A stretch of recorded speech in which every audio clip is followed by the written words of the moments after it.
Behind closed doors, I'm a fool for your love.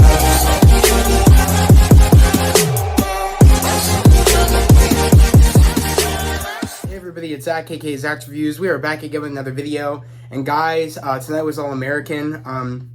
Tonight's episode was called Fight the Power.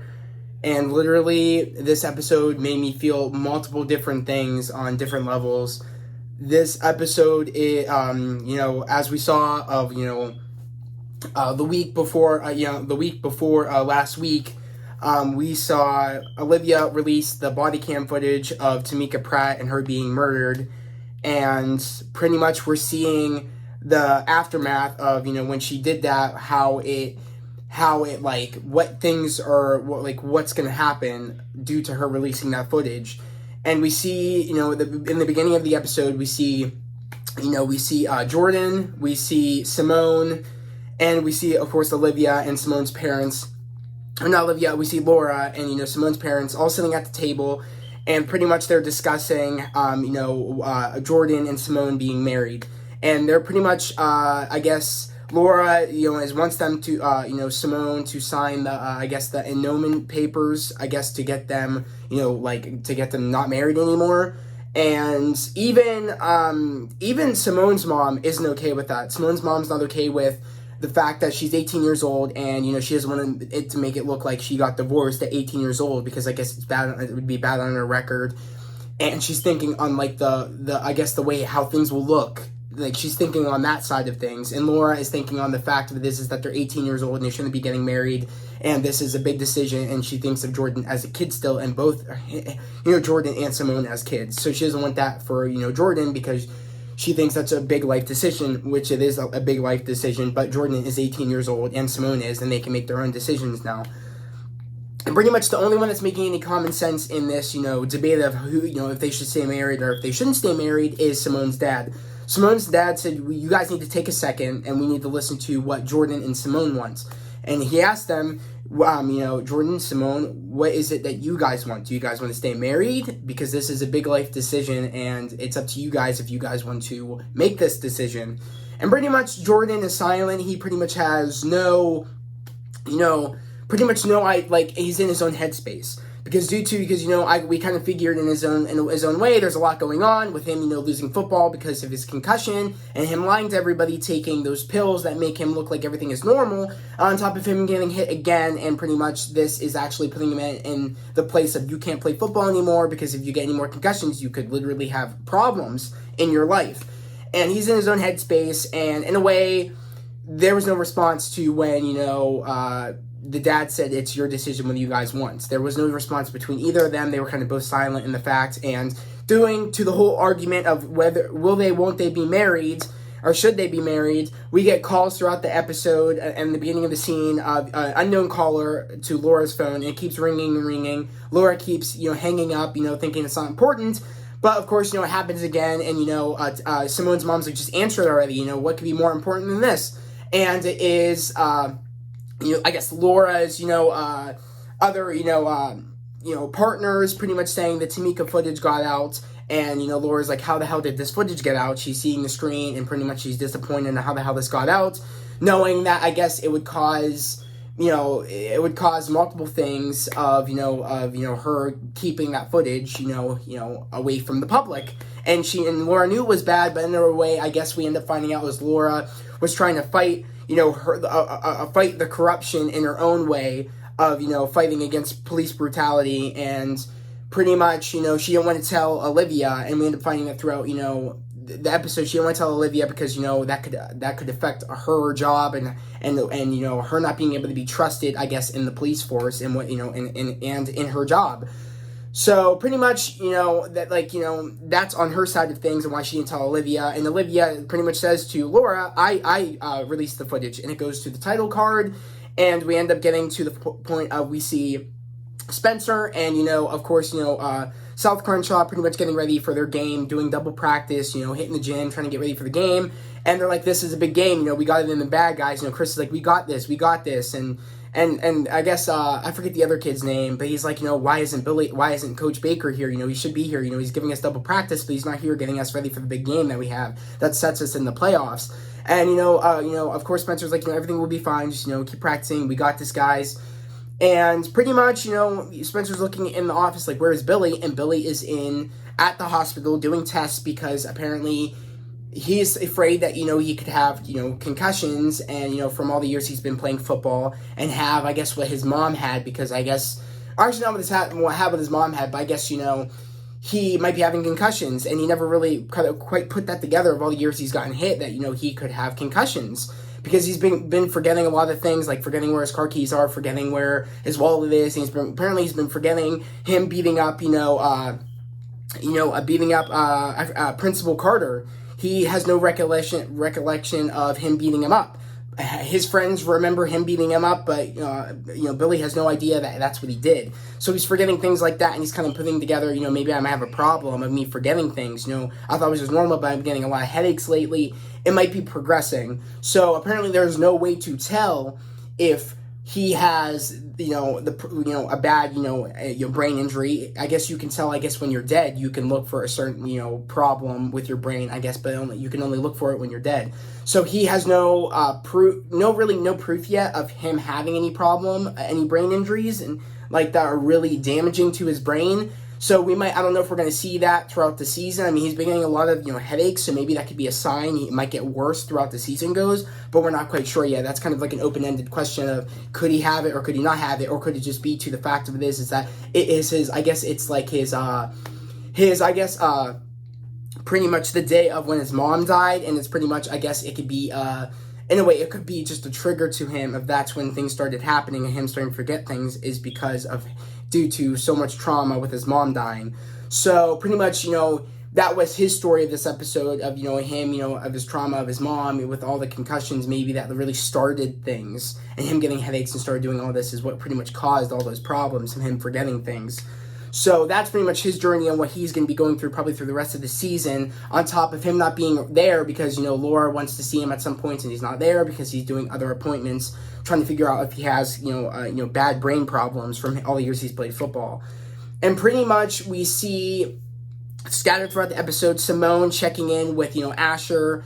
And before he sees Asher, we see Asher and JJ playing on the field, trying to practice, seeing, JJ's practicing his throwing, getting ready to be the number one quarterback for the team, getting ready for their big games coming up. And pretty much he was missing a lot of throws, as we saw Asher picking up half the footballs that were not in the goal that he was supposed to throw them in, meaning that, he's kind of, he knows that's he has big shoes to fill since Jordan is no longer the lead quarterback. He is no longer the number one quarterback anymore. JJ needs to step up, and JJ realizes what responsibility he has to step up as number one quarterback. And of course, Asher's like, you gotta take it easy. You have to let the arm, you don't want to overwork it. But even in a way, he's like, yeah, you're right. I have free period anyways. Like JJ was like, don't tell me what to do in a way. I gotta practice, gotta be ready. But he didn't say that. But his attitude kind of said, you have free period anyway. I'm leaving anyways. Like he knows when he needs to be on the ball to win, the championship. And, in a way, Simone comes up to Asher and says, have you noticed anything different about Jordan? Have you seen Jordan? And he's like, he was acting weird, when my parents and Laura were talking about our marriage. And Asher was like, what? You guys are married? Because he didn't know. And he's like, does anybody else know? And of course, Simone didn't respond. And he's like, okay, yeah, everybody else knows except me. And that really hurt Asher because Asher was like, a brother to Jordan, and, Jordan never told Asher about them being married. Everybody else knew, but everybody else only knew because it was over the summertime. Asher wasn't there, but I guess everybody had stuff going on that they just never told Asher. Asher's been kind of out of the mix ever since everybody came back from summer. Like, he was doing his own thing, but everybody got so close over the summer, meaning because, due to, Olivia and Spencer, that starting up, and just everybody got really close over the summer, and he was not there, and he was not, he was not, in the loop of everything going on. So that he felt really hurt that's how he had to find out by accident from Simone that they got married. That's a big, news, and he didn't hear it. So of course he's upset about that, and of course next thing you know, Simone goes to Spencer, asks the question like, oh, how, what's going on with Jordan, and, just due to the fact that she's kind of like not sure how he's feeling, that, the dad is okay with them being married, and he didn't give a response. fighting for them to be married. But in a way, she didn't either. So, like, in a way, she needs to understand where he's coming from how he thinks football is all he has. On top of him and the parents, Laura not wanting them to be married, Simone's mother wanting them to be married because of the way it'll look if they're not married anymore and they get a divorce. On top of Simone's dad wanting them to be married and wants them to do what they want to do. So there's just a lot going on. On top of Olivia and Laura and their clashing of what they think is right on if they should have Olivia release the footage or have not released the footage, or should Laura be mad at Olivia for what she did, or he has a lot to deal with and he has a lot on his plate right now. So Spencer's like, you just need to talk to him, you need to whatever. And we of course see Asher go to Jordan at one point and say, what the hell, bro? Like, why didn't you tell me you were married and all this bullshit? And he's just like, I'm sorry. I have so many things on my plate. I'm a shitty friend. I'm a shitty husband. My life is over. And pretty much Simone hears all that he's feeling this type of way, and pretty much is like worried about him because he's not the same person he was. But she needs to understand that he just lost the biggest thing of his life, which was football. That's all he thought he was.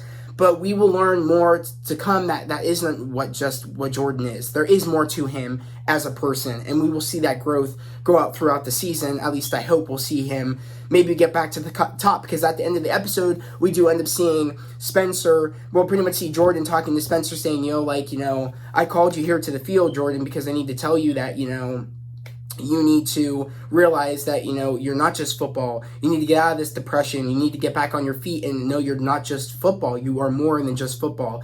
And he said, I need football. I need this. And I need you to help me get back to the top like you got through your injury. But their injuries were two different things. Spencer's injury, his from him recovering from his shot wound, he was able to recover. But it was his mental state that what stopped him from achieving greatness to get back into football. He was already healed.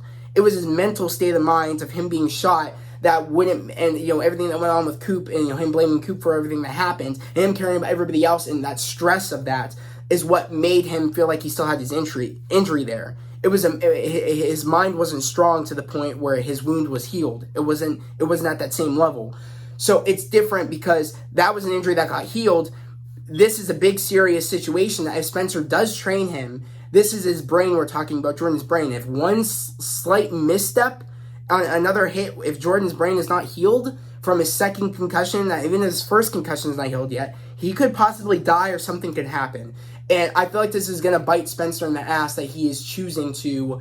But in a way, Jordan's not giving him a choice. Spencer's like, you're going to do this with or without me, aren't you? And he's like, yes, I am. Because that's exactly what Spencer did. With or without people's help, he was going to do it regardless.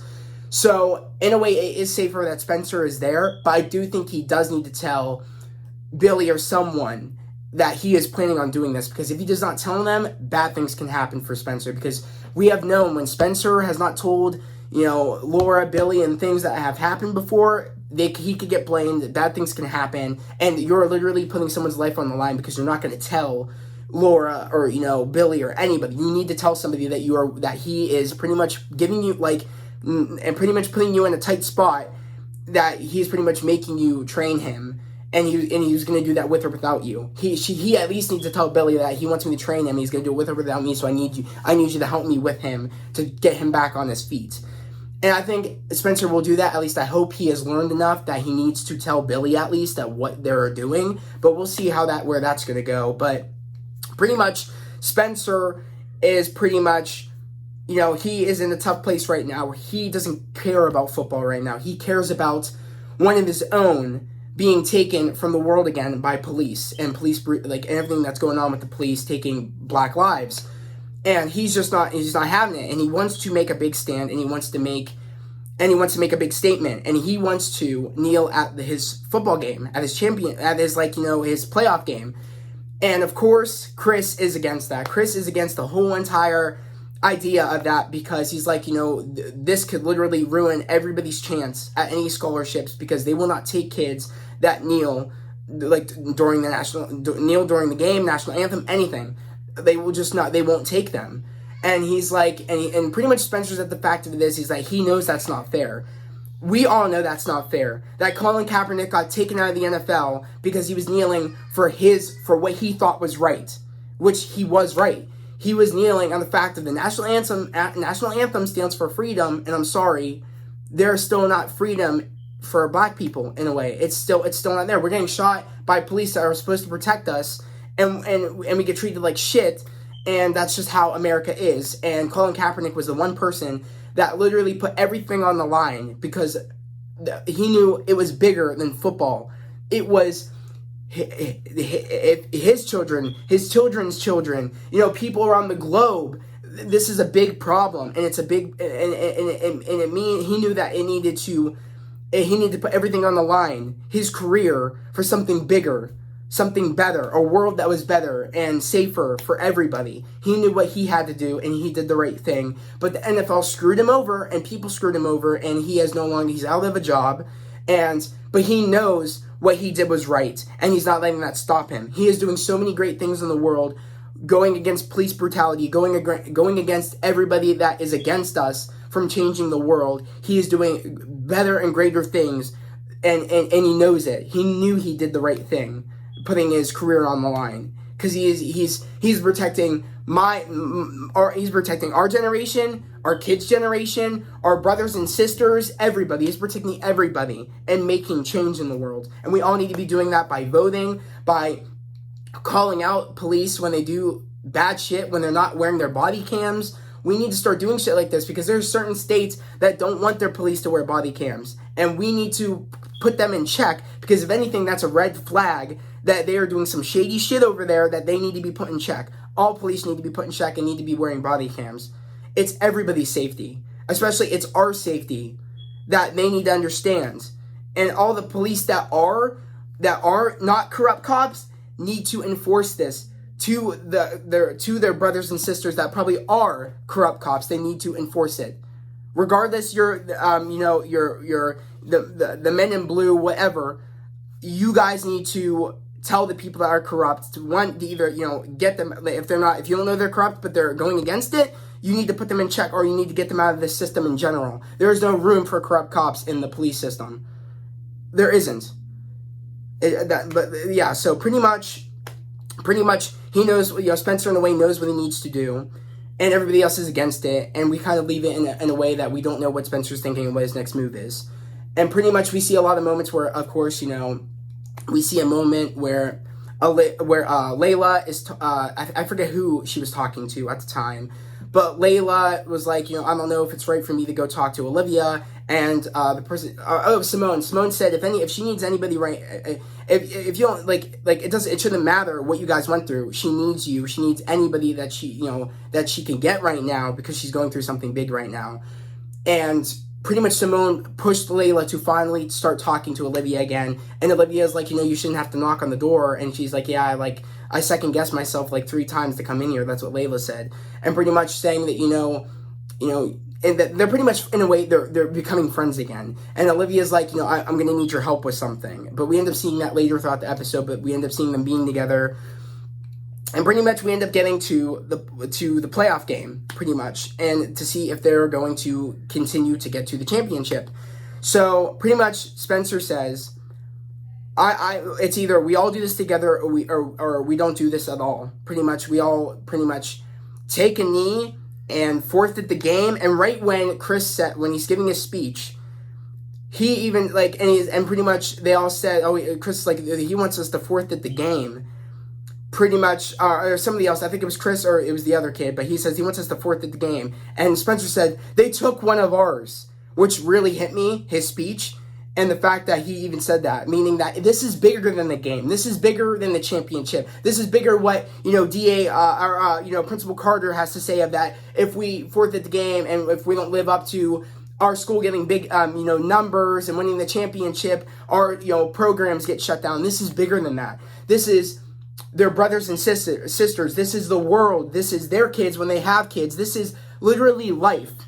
That you got to do something bigger to make a change. And Spencer said that I'm gonna grow with whatever you guys say, but I think this is something we need to do. This is bigger than a football game. We need to do this. And when they started running out in the field, I wasn't sure. I was like, I hope they take this kneel. And he whispered in the coin toss, he whispered in, the ref's ear, and pretty much we end up seeing them take a knee, and we end up hearing them say they forfeited the game. And right when I looked at their opponents of their team, that really said something, because it was two white guys, and I think they really meant to do this, like this metaphor. There was two white guys, and they took the knee for Tamika Pratt. They took that knee for something bigger than a game. It's like for change in America. And when we see the other team kneel, that literally made me cry.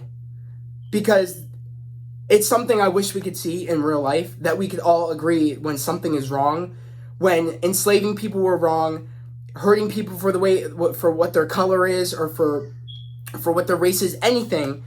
It sickens me that that's how America is. For a place that stands for freedom and, on equal rights and everything, we fail at that. We look at other countries and we judge them, but we can't even judge ourselves and where we're faulted at.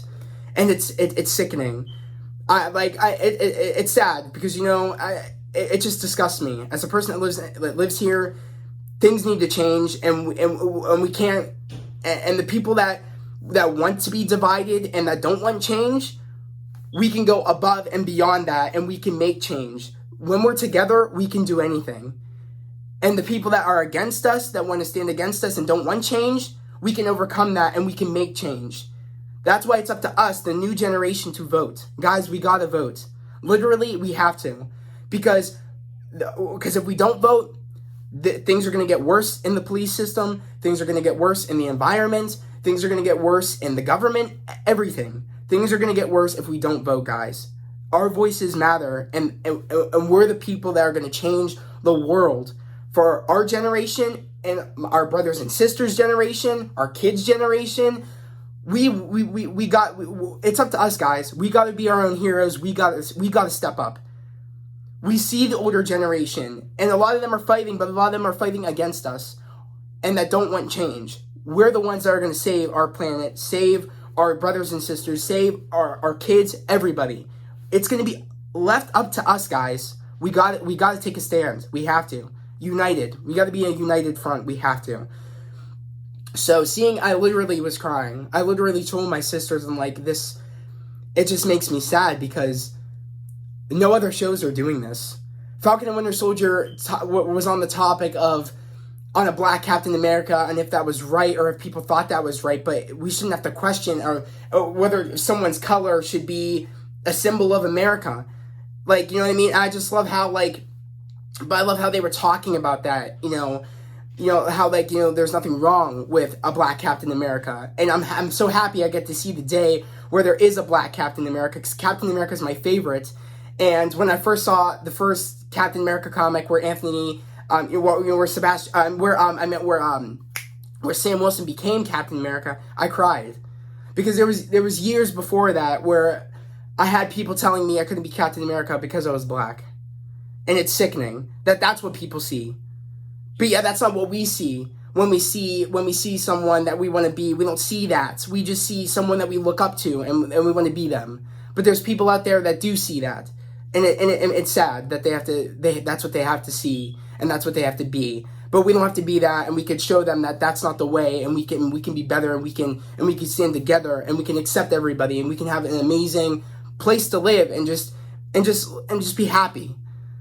It's literally up to us, guys. And pretty much this episode was just a great episode, and it's going to continue, I think, throughout the rest of this season, because next week's episode is going to be very heavy. Next week's episode, we're going to get people that are against change, that don't want change, and we're going to see Spencer and Olivia and all of them take on that fight. And I can't wait to see that. I can't wait to see how the show is going to show that, and what routes they're going to take, because even when Layla gave Olivia's speech about her mom, about, because, Laura thinks that, Olivia thinks that she's a racist, that she wouldn't fight for Olivia and Jordan and fight for Black lives in general. Pretty much Olivia is setting it straight that she does not regret her releasing the footage. but she regrets in a way that she didn't see the way Laura was trying to fight for Black lives and fight for police brutality in her own way, because Olivia said, I'm not burn down the patriarchy and fight the good fight. And Laura is on the way of doing fighting it through the law. And in a way, I'm still happy that Olivia released that footage, because even I love it. I love the talk that Laura and Grace had, where Grace is like, Olivia thinks, I'm afraid Olivia thinks I'm a racist, that I don't care, about fighting the good fight. And Grace is like, yeah, you were trying to fight the good fight through the justice system, but the justice system is corrupt, and she is just tired. You have to look at Olivia's point of view, where she is tired of people dying and the justice system not working. And Laura might try to fight the good fight, try to get them whatever, but since that footage didn't get out, there could have been a chance that those police officers walked. That footage needed to come out so people would point fingers at the corrupt cops to get them put away in jail, so they couldn't hide away and act like they didn't do anything wrong. We shined a light on the corrupt cops, that they need to be put away in prison. Same as it's crazy, but if no one filmed George Floyd's death, there would not be as much of an uprising as there was. And it's crazy to me to even think of that. Like, if people were not filming that, those police officers would not have been, or at least one of them wouldn't be put in jail. Well, I think all of them should be put in jail. But it's just crazy to me that literally we need to film something literally to get someone in prison, but yet somebody seeing it and somebody being on a stand saying they did something wrong and they need to be put away in jail for that isn't enough. It's just crazy to me, literally. And it's just crazy that they're shining that light on that if this footage didn't get out and you're trying to fight it through through the justice system, it falls flat. And that's just how it is for when black people die. That's just how it is. It just falls flat. The justice system doesn't work. It doesn't work, and we need to change that. And we're the ones to change that. So I just love how they're shining that light on that. That if Laura might have tried to fight in her own way, but there was a chance that her way would not have worked. It needed to be a united front to take down the police that did that. And hopefully we'll see that in the season. They'll be put away in prison. I don't know where the season's going to go. I'm just happy they're shining a light on this. This show is literally amazing. And I want to thank the writers, the directors, the cast, the crew, everybody. Thank you. This is something that needs to be said everywhere. It needs to be said in Marvel for people to grasp it. It needs to be said in this show for people to grasp it. It needs to be said in a lot of shows. That, of course, it should be in a way that it makes, it fits the story, but it needs to be said, because people don't want to hear it when it's on the news. People don't want to hear it when it's on, people are literally having peaceful protests about it, but they're going to watch it in shows, which clearly, from Falcon and Winter Soldier and a lot of shows and movies, people, I feel like, are getting it maybe a little bit more when it's through TV or movies, and it's sad to hear that they only get it through entertainment, but they're not getting it through the news, through people doing peaceful protests. They're not getting it in real life, getting it. They're getting it through shows and movies. But if they're getting it in some way, I'm happy that they're getting it and that they're understanding what we go through each and every day, that we're afraid to drive down the street, because we don't know what's going to happen if a police pulls us over and all that shit. I'm just happy, or walk down the street in a hoodie or anything. They at least know, what we feel like. They see what we go through. I'm just happy that the show talks about the problems that we face in America. But without further ado, I'm going to end this video here, guys. I can't wait to hear what you guys thought about this episode. It was a very strong episode. These two past episodes were very strong episodes. And I thank the writers, again, the cast, the crew, the director, everybody. I just want to say thank you, guys. But I hope everybody has a great day, a safe day. I can't wait to hear what you guys say in the comments. But I'll see you guys later. Peace.